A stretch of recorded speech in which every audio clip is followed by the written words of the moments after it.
Alors ce matin, dès que l'on parle des réseaux sociaux, vous le savez, on marche sur la tête à chaque fois. Illustration encore avec cette histoire qui a enflammé Twitter ce week-end. Cet ado de 15 ans, Hugo, qui sur son compte a ironisé sur une photo de la foule au pèlerinage de la Mecque. PTDR, il y a du monde in the boîte, a-t-il dit. Alors pour l'ado, c'est une blague. PTDR, c'est péter de rire chez les jeunes, parce qu'il y a du monde dans la boîte, la Kaba, et In the Boîte, c'est un jeu télé sur la chaîne Jeunesse Gulli, effectivement. Je ne sais pas s'il est toujours là d'ailleurs, s'il existe toujours. Ça fonctionne depuis des années. Alors, cette blague est restée en travers de la gorge de certains. Rapidement, des réactions de haine entre les insultes et les menaces de violence physique.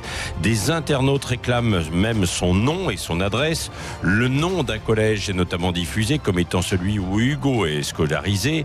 Hugo publie rapidement un message d'excuse. Je ne savais pas que ça allait prendre autant d'ampleur. Encore désolé. Laissez-moi en vie, écrit-il. Toute la journée, le jeune homme a reçu de nombreux messages de soutien sous le hashtag Je soutiens Hugo.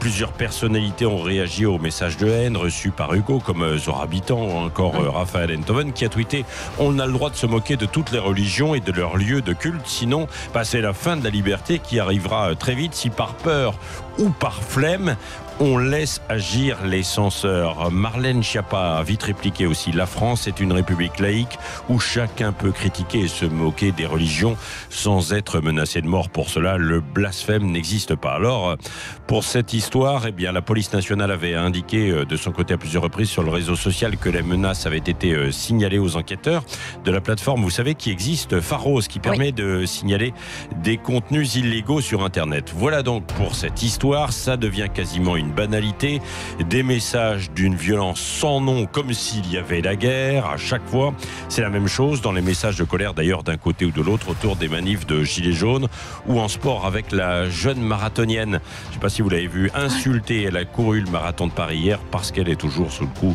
d'une enquête pour dopage. On marche et on court sur la tête.